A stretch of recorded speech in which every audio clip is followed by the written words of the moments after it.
DJ Ferris. The Chicago, nigga. It's the real one. Hit me. Only one is pulling shit the fuck up. Let's get a sports talk.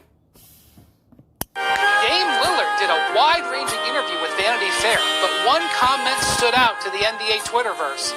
Lisa Robinson, the Knicks fan who interviewed Dame, asked him to come to New York, kindly in fact, and he said, quote, "I thought I was headed there a few years ago. I was hearing trade rumors.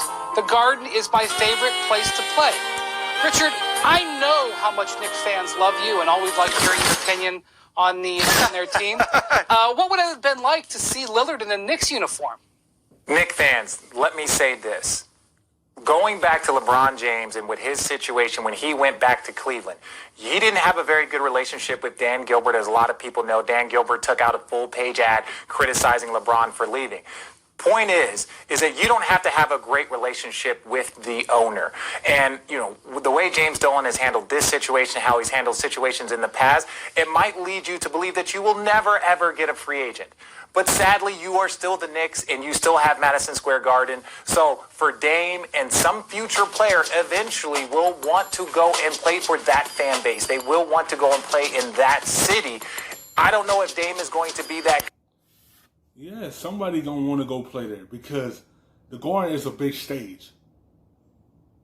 It can help your brand out. It's a big city. So everything can work out for you. That's the only reason you'll go there, just to up your brand a lot more.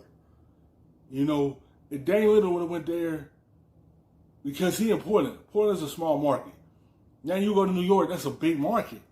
So his brand would have went at the roof because what stage he playing on. Some players gonna want to go play there. You don't know if it's gonna be Dame Lillard or someone else. Eventually someone gonna want to go play at the Gardens. Even though some people don't like the owner, but they want to go there because it's the Gardens. But the allure of the Garden and the city has not gone away, and players still recognize that. Yeah, I mean, look, the Knicks, I will say, though, RJ, people around the league, I've heard from agents and players that they've definitely taken note of the Knicks', let's say, slow response to the George Floyd tragedy. And when you're a max player, you're a max player everywhere. You essentially have 30 choices. And I'm not saying that's going to be a deal breaker for the Knicks, but it's going to be a variable, I think, that some of those players will factor in, along with the appeal of New York and along with the appeal of Madison Square Garden. It's just one of many variables that people will take note of. And I don't remember, Brian, I don't remember these Dame Lillard trade rumors to New York. Do you remember these? I think I missed these. I went back, Zach, and tried to figure out when this could have been. There was a little bit stuff here and there. The only thing I could think was, you remember after they had that terrible sweep loss to the New Orleans? That's what it was. When they had that sweep against the Pelicans, that's when they was thinking about breaking up that team. They was thinking about just splitting CJ and Dame Lillard up and ship them off somewhere else. And start all over and build it all the way back up to the point they at now with them two.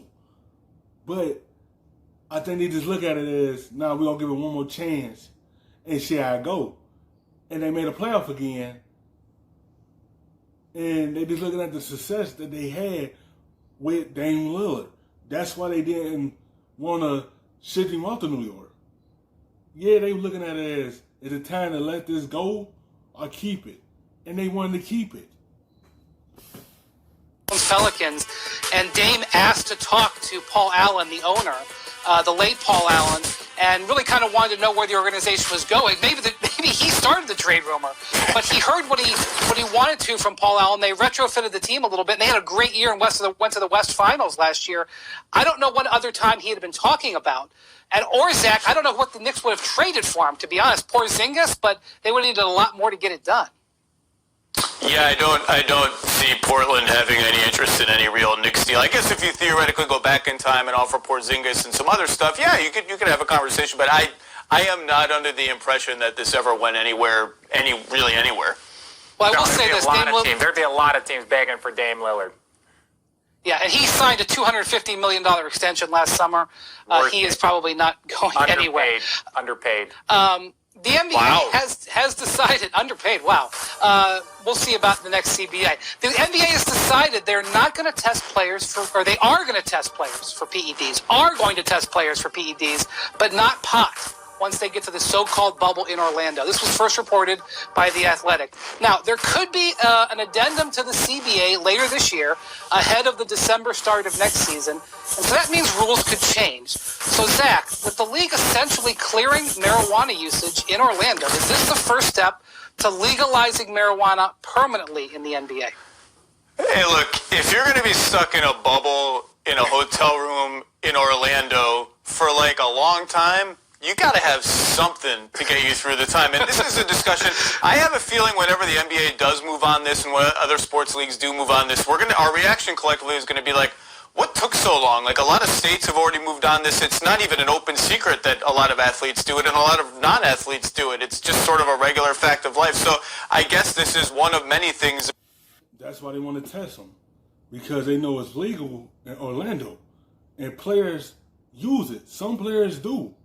So they're going to want to test the players. But if they in a bubble, they're going to want to do it anyway. So you might want to legalize it now in the NBA, because it helps some players out with their injuries. There's players that talk about it, like Steven Jackson and them told you. When they had injuries, marijuana helped. It helped them out through their pains that they had. Every sport is like that. Players use it to help them get through this pain they be having through their bodies through a season. We will look at as a signal, but the signals are already blaring out there. Well, and you're right, but let's go back. There were some public issues, right, with how the image of the league was.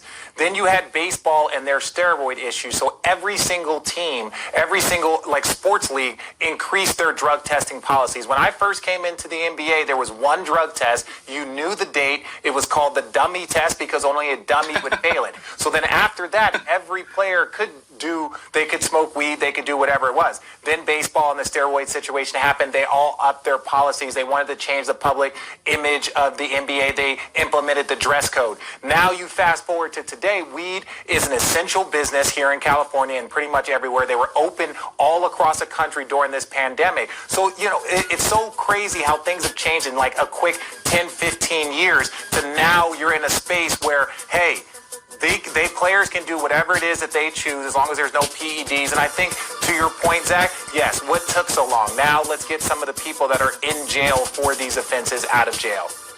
Well, I should point out that... That's true. The people who sold weed need to be out of jail. Because y'all legalize it now. Y'all have stores for it now. People can go get them a medical license and go get it. So everyone that's locked up need to be out for selling that. They need to be out because it's legalized now. Marijuana is not fully legal in Florida, but it is decriminalized, and it's going to be decriminalized in the bubble. Typically, players are tested 4 times randomly during the season for recreational drugs like this. They suspended those tests during the pandemic, so really nothing changes there. Thanks for watching ESPN.